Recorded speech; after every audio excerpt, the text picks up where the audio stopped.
வாயா வலிக்க போகுது, ಬಾಯಿ ನೋವುತ್ತದೇನೋ.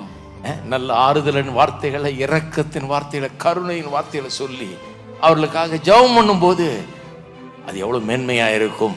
ಆದರಣೆ ಮಾತುಗಳನ್ನು, ಕರುಣೆ ಮಾತುಗಳನ್ನು ಹೇಳಿ ನಾವು ಪ್ರಾರ್ಥಿಸುವಾಗ ಅದು ಎಷ್ಟು ಶ್ರೇಷ್ಠವಾಗಿರ್ತದೆ.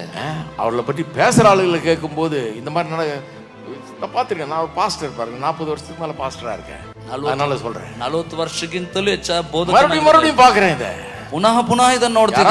உங்களுக்கு தெரியுமா பிரதர்? ಬ್ರದರ್ ನಿಮ್ಗೆ ಗೊತ್ತಾ அந்த பொண்ணு என்ன பண்ணி தெரியுமா? ಆ ಹುಡುಗಿ ಏನ್ ಮಾಡಿದ್ಲು ಗೊತ್ತಾ? முன்னாள் ஒருத்தங்க ಗೊತ್ತಾங்க, பாத்தீங்களா நீங்க அந்த பொண்ணு? ಅವತ್ತು ನೋಡಿದ್ರ ಹುಡುಗಿ ನೀವು அது ನೋಡಿ, யாரு தெரியுமா உங்களுக்கு? ಅದು ಯಾರು ಗೊತ್ತಾ? என்னாச்சு தெரியுமா? ಏನ್ ನಡೀತು ಗೊತ್ತಾ? அதுக்கு திருமணத்துக்கு என்னாச்சு தெரியும்? ಮದುವೆಗೆ ಏನ್ ನಡೀತು ಗೊತ್ತಾ? என்னை பொறுத்த வரைக்கும் அவங்கள பார்க்கும்போது இவங்களுக்கு வாய் வலிக்காதான்னு யோசிப்பேன் நான். ನನ್ನ ಮಟ್ಟಿಗೆ ಇವರಿಗೆ ಬಾಯಿ ನೋವಲ್ವಾ ಅಂತ ಯೋಚಿಸ್ತೇನೆ. எனக்கு உண்மையாலுமே இதை பற்றி பேசுறதுக்கு வாய் வலிக்குது. ನನಗೆ ಇದ್ರದ್ದು ಇಂಥ ವಿಚಾರಗಳು ಮಾತಾಡ್ಲಿಕ್ಕೆ ಬಾಯಿ ನೋವುತ್ತದೆ. அமைதியா இருந்தா சந்தோஷமா இருக்குது. ಸುಮ್ಮನೆ ಇದ್ದು ಬಿಟ್ರೆ ಸಂತೋಷವಾಗಿರ್ತದೆ. இந்த இதெல்லாம் இந்த நெகட்டிவ் காரியங்கள் பேசி என்ன புண்ணியம்? ಈ ನೆಗೆಟಿವ್ ಕಾರ್ಯಗಳು ಮಾತಾಡಿ ಏನು ಹೊಂದ್ಕೊಳ್ತೇವೆ? ஆமா நடந்துருச்சு. ಹೌದು, ನಡೆದೋಯ್ತು.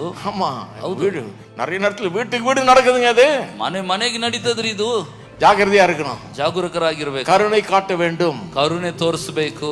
அப்ப பாருங்க எவ்வளவு பெரிய ஒரு வேதனை ஒரு மனைவி பிரிஞ்சு போகும்போது, புருஷன் பிரிஞ்சு போகும்போது.